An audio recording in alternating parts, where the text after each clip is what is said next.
Gaano nga ba kalaki itong sinasakyan natin na barko? Pag nandito tayo sa likuran ng barko, hindi natin halos makikita yung dulo ng barko.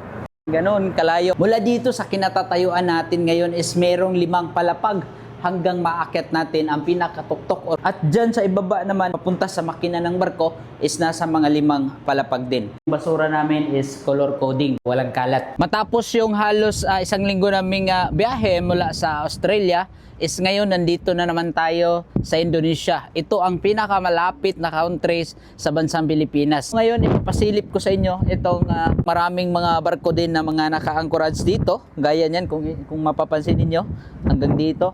So napakaraming barko. Sa nagdaan nating video, umabot ito ng 1.2 million views dito sa Facebook at 50,000 views sa YouTube. Maraming nagtanong kung gaano nga ba kaganda ang international vessels, kung gaano nga ba kalaki yung sinasakyan natin na barko. Mula dito sa taas ng barko, matatanaw natin yung bodega sa baba. Ayan. So kung mapapansin nyo, medyo maalon ng konti yung panahon. Dito sa likuran natin, napakaraming mga barkong nag-anchorage. Isang barko na naka-anchorahe. Ano, yun line. Ayan, marami. Hanggang dito parte.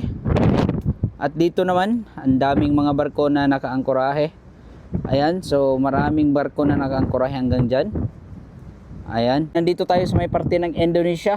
Bilangin natin itong naka-anchorahe na barko. 1, 2, 3, 4, 5. Ito siguro nasa mga 20 mahigit itong barko na mga naka-anchorahe. So ito nga palang barko na sinasakyan natin, nasa halos 27,000 tons. Imagine nyo na lang guys kung gaano kalaki itong 5 cargo or 5 bodega.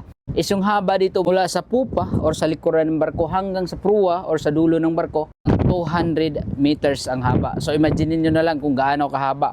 Pag nakatayo ka sa likuran ng barko, is hindi mo makikita yung dulo. Sayang nga lang dahil gusto kong ipapasilip sana sa inyo kung gaano kalaki ang makina ng barko. Humingi tayo ng pahintulot, chief engineer na siyang in charge sa makina or engine ng barko, ay kailangan pa natin ng kumuha ng mga permiso na mula sa opisina. So marami pang asikasuhin, meron pa tayong mga papel na asikasuhin para mapasilip natin sa vlog natin dito ang pinaka main makina ng barko. Yung makina ng barko is nasa siguro mga 5 palapag. Imagine niyo na lang na ang pinakamalaking sasakyan na bumibiyahe sa buong mundo ay ang makina ng barko.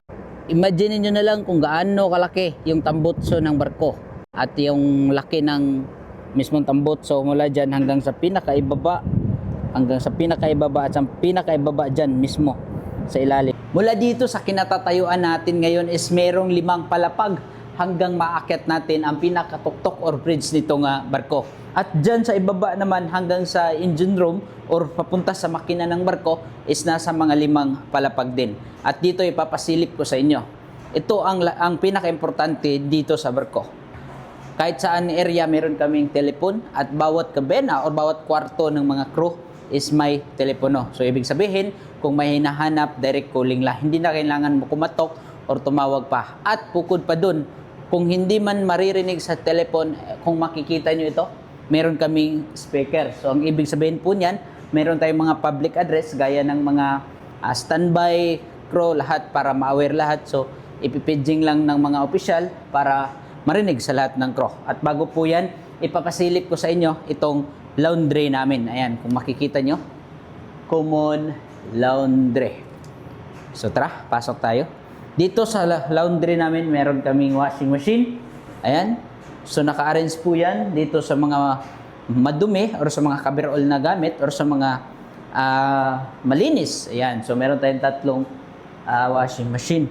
So bawat isa nito ay merong dryer. Pagkatapos naming maglaba, is direct dryer na. So wala na, finished product. Ganun kasimple yung buhay namin dito sa barko. Pag naglaba kami washing machine, ayan, naka-dryer. At kung hindi man mabilad dyan sa dryer, ay dito rin. Ayan, meron din tayong dryer room. Ayan, pasok tayo. So dito, pwede rin kaming dito sa aming dryer room. Ayan, meron kaming dryer.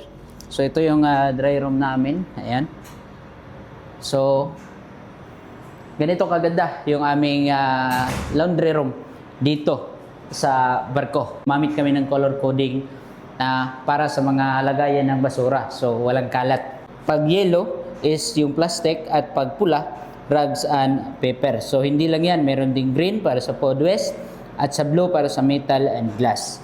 So meron yan sa lahat ng mga area or sa kanto-kanto nitong barko. At lahat ng area or kwarto nitong barko, meron ding fire extinguisher. Nakaready yan kung sakali magkakaroon ng sunog. Lahat ng mga area dito sa barko is meron ding mga ganito. Kahit saan ka tumingin dito sa barko, meron talaga. Kung ganyan mo, ayan, meron ding fire extinguisher dyan. At itong red namin is fire alarm.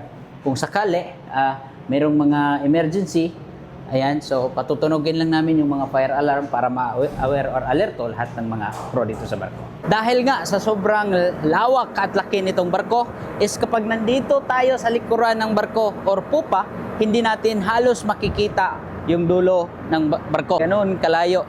So yan, so hindi natin masyadong makikita kung may tao ba dyan dahil nga sa sobrang lawak at haba nitong international vessel. Pag dito sa international vessels din, lalo na pag dumadaan tayo sa Indian Ocean, Pacific Ocean, Mediterranean at paakyat papuntang Europe is napakalaki yung mga alon. Kaya dapat yung mga barko rin dito is yung mga malalaki na hindi basta-basta matitibag ng alon. Meron tayong 4 na crane. 1, 2, 3, 4 at 5 na bodega. Dahil nga itong barko na sinasakyan natin is ito yung barko na bulk carrier. Meron tayong mga bodega na dyan kinakarga yung mga karga namin na tina-transport namin sa iba't ibang bansa. Hanggang dito na lang yung vlog natin ngayon at maraming salamat sa mga nanonood hanggang sa dulo. Huwag kalimutang i-subscribe yung ating YouTube channel at i-follow ang atong Facebook para sa mga susunod natin ng mga biyahe at mga dokumento. Ingat mga bossing!